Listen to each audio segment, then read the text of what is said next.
جو آپ کے یعنی بہار اسٹیٹ میں شامل ہیں وہ بھی ہم ابھی بتائیں گے۔ جاپان چلو جاپان چلو، مجتبیٰ حسین، یہ 4 سفر نامے جو ہیں UGC نیٹ میں شامل ہیں۔ اس کے علاوہ بھی ہمیں یاد رکھنا ہے دوسرے سفر نامے، یہ ضروری نہیں ہے کہ ہمیں اسی میں سے ہی پوچھا جائے گا، کوئی سا بھی سفر نامے کا سوال آ سکتا ہے۔ عجائبات فرہنگ یوسف خان کمبل پوش کا لکھا ہوا ہے، یہ اردو کا پہلا سفر نامہ ہے جو 30 مارچ 1837 میں یوسف خان کمبل پوش نے لکھا تھا۔ سفر نامہ ابن بطوطہ، یہ ابن بطوطہ کا لکھا ہوا سفر نامہ ہے، اور سفر نامہ حکیم ناصر خسرو یہ حال ہی کا لکھا ہوا ہے۔ اب آئیے کچھ سوالات ہیں کہ اردو کا پہلا سفر نامہ کون سا ہے اور اس کے مصنف کون ہیں؟ تو جواب ہے عجائبات فرہنگ ہے اور مصنف ہیں یوسف خان کمبل پوش۔ ابن انشا کا اصل نام کیا ہے؟ تو جواب شیر محمد خان۔ ابن انشا کی پیدائش کب اور کہاں ہوئی؟ 1927 میں جالندھر پنجاب میں ہوئی۔ ابن انشا کا تعلق کس صنف سے ہے یعنی کس صنف ادب سے ہے؟ تو جواب ہے سفر نامے سے ہے۔ چوتھا سوال، ابن انشا کا تعلق کس صنف ادب سے ہے؟ تو جواب ہے غیر افسانوی ادب، سفر نامے سے ہے۔ فلپائن کی راجدھانی کہاں ہے؟ تو جواب ہے منیلا۔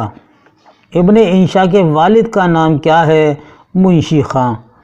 ابن انشا کی والدہ کا نام کیا ہے؟ بی بی مریم۔ ابن انشا نے ہائی اسکول کب پاس کیا؟ جواب دیجیے گا 1942 میں۔ 9واں سوال، آپ کی نصابی کتاب درخشاں میں ابن انشا کا کون سا سفر نامہ شامل ہے؟ تو جواب ہے فلپائن کا سفر نامہ۔ فلپائن کا سفر نامہ کا مصنف کون ہے؟ یا فلپائن کا سفر نامہ کس کی تخلیق ہے؟ یا فلپائن کا سفر نامہ کس کی تصنیف ہے؟ یہ تینوں سوال ایک ہیں، جواب ہے ایک اس کا ابن انشا۔ 13واں سوال آتا ہے بہنوں اور بھائیوں کہ ابن انشا نے فلپائن کا سفر نامہ کس سن میں لکھا تھا؟ تو 1967 میں۔ اگلا ہے ابن انشا کی شادی کس سن میں ہوئی؟ تو 1942 میں عزیزہ بی بی سے ہوئی تھی۔ ابن انشا کالج کی پڑھائی کے دوران کس اخبار میں کام کرتے تھے؟ تو نوائے وقت اخبار میں کام کرتے تھے پارٹ ٹائم۔ ابن انشا نے 1952 میں کس یونیورسٹی سے ایم اے پاس کیا؟ جواب کراچی سے۔ ابتدا میں ابن انشا کس روزنامہ اخبار میں کالم لکھتے تھے؟ تو جواب ہے امروز اخبار میں لکھتے تھے جو لاہور سے نکلتا تھا۔ کس اخبار میں ابن انشا نے مزاح نگاری اور شاعری کی حیثیت سے شہرت حاصل کی؟ تو جواب اخبار جبل کراچی میں سے شائع ہوتا تھا اس میں۔ ابن انشا کا وہ کون سا ادبی سفر نامہ ہے جس سے انہوں نے سفر نامہ نگاری کی حیثیت سے اپنی ایک مستقل شناخت بنا لی؟ تو جواب ہے ابن بطوطہ کے تعاقب میں۔ یہ اس میں نقطے رہ گئے ہیں کہ تعاقب میں۔ فلپائن کا سفر کے علاوہ ابن انشا کے مشہور سفر نامے کون سے ہیں؟ یعنی جو آپ کے نصاب میں شامل ہے فلپائن کا سفر، اس کے علاوہ کون کون سے ہیں جو ابن انشا نے لکھے ہیں سفر نامے؟ تو آئیے، آوارہ گرد کی ڈائری، دنیا گول ہے، چلنا ہو تو چین کو چلیے، ابن بطوطہ کے تعاقب میں ابن انشا کے دلچسپ سفر نامے ہیں۔ 22واں سوال، قصہ ایک کنوارے کا یہ ایک مزاحیہ مضامین کا مجموعہ ہے، یہ مجموعہ کا مصنف کون ہے؟ تو جواب ہے ابن انشا۔ اردو کی آخری کتاب اور خمار گندم کس کے مزاحیہ مضامین کے مجموعے ہیں؟ تو ہمارا یہی جواب ہوگا کہ ابن انشا کے یہ مزاحیہ مضمون کے مجموعے ہیں۔ یاد رکھنا ہے ہمیں بھائیوں کہ کوئی سا بھی سوال ابن انشا پر آپ سے پوچھا جا سکتا ہے۔ چاند نگر شعری مجموعہ کا شاعر کون ہے؟ ابن انشا، کیونکہ ابن انشا شاعر بھی تھے اور نثر نگار بھی تھے۔ اگلا ہے ابن انشا کا نظموں کا مجموعہ کس عنوان سے شائع ہوا؟ جواب ہے بلو کا بستہ۔ ابن انشا نے بچوں کے لیے نظمیں لکھ کر کس عنوان سے شائع کی؟ تو جواب ہے بلو کا بستہ۔ اسی عنوان سے جو بچوں کی جو نظمیں لکھی تھی تو آپ نے اسی مجموعے میں شامل کی ہیں۔ 27واں سوال ہے اشتہارات ضرورت نہیں ہے کہ اس مضمون کا مصنف کون ہے؟ تو جواب ہے ابن انشا۔ بہت مشہور مضمون ہے یہ، ہائی اسکول کی NCERT کی کتاب نوائے اردو میں موجود ہے۔ آپ اگر دیکھنا چاہیں تو اس مضمون کو آپ پڑھ سکتے ہیں، بڑا دلچسپ ہے ابن انشا کا۔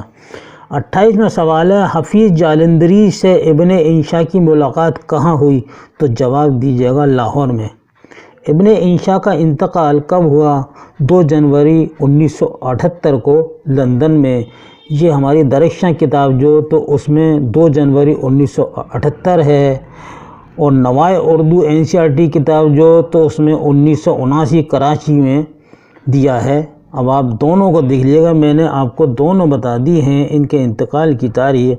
سفر نامہ نگری نگری پھرا مسافر کا تخلیق کار کون ہے؟ یہ بھی ابن انشا ہیں۔ بہت مشہور ان کا سفر نامہ ہے کہ سفر نامہ نگری نگری پھرا مسافر، بہت آتا ہے امتحانات میں۔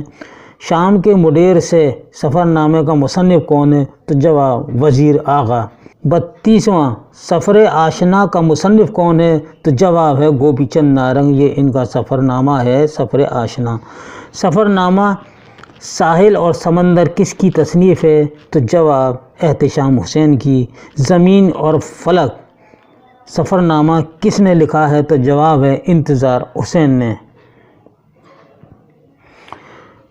35واں سوال ہے خواجہ غلام السیدین کا لکھا ہوا مشہور سفر نامہ کون سا ہے؟ تو جواب ہے دنیا میرا گاؤں۔ سفر در سفر یہ سفر نامہ کس کی تصنیف ہے؟ تو جواب ہے اشفاق احمد کی۔ دنیا میرے آگے اور تماشا میرے آگے کس کے مشہور سفر نامے ہیں؟ تو جواب ہے جمیل الدین علی کے۔ 38واں سوال ہے سفر حجاز سفر نامے کا مصنف کون ہے؟ تو جواب عبد الماجد دریابادی۔ 39واں سوال سفر انگلستان کا مصنف کون ہے؟ تو جواب ہے سر سید احمد خان۔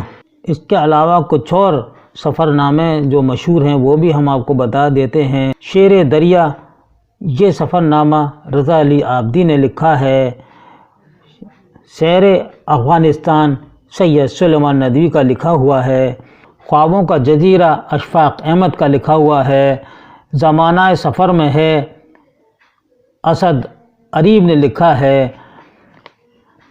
زرد پتوں کی بہار یہ بہت مشہور سفر نامہ ہے رام لال کا لکھا ہوا۔ خوشبو کا سفر کیول دھیر نے لکھا ہے۔ ہمالیہ کے اس پار مرزا ادیب نے لکھا ہے۔ جا تیرا امریکہ دیکھ لیا یہ سفر نامہ سید زاہد علی واسطی کا ہے۔ جرمنی میں 10 روز علی احمد فاطمی نے لکھا ہے، اور علی احمد فاطمی کا دوسرا سفر نامہ 7 سمندر پار بھی ہے جو بہت مشہور ہے۔ کالا پانی جعفر تھانیسری کا لکھا ہوا سفر نامہ ہے۔ دوستوں اور بہنوں اور بھائیوں، یہ تھا ہمارا آج کا غیر افسانوی ادبی نثر پر، جس میں ہم نے سفر نامے پر آپ کو سوالات بتائے ہیں اور سفر نامے کی تعریف بھی آپ کو سمجھائی ہے۔ امید ہے کہ یہ ویڈیو آپ کو ضرور پسند آیا ہوگا۔ اپنی پسند سے ہمیں ضرور مطلع فرمائیے گا، اور ہر ویڈیو کو لائک کیجیے گا، شیئر کیجیے گا، اور اگر آپ پہلی بار دیکھ رہے ہیں تو اس چینل کو سبسکرائب کرنے کی کوشش کیجیے گا، اور آگے بڑھانے کی بھی آپ کوشش کریں تاکہ جو اسٹوڈنٹ ہمارے باقی رہ گئے ہیں، ہمیں جب یہ بات پتہ چلتی ہے کہ ہم نے آج ہی دیکھا ہے آپ کا چینل بہت اچھا لگا، پسند آیا، تو ایسے لوگ جو ضرورت مند ہیں ان تک بھی یہ آپ کے ذریعے ہی ویڈیو پہنچ سکتی ہے۔ اس کے لیے میں آپ کا ہمیشہ شکر گزار رہوں گا۔ تب تک کے لیے مجھے اجازت دیجیے۔ اللہ حافظ۔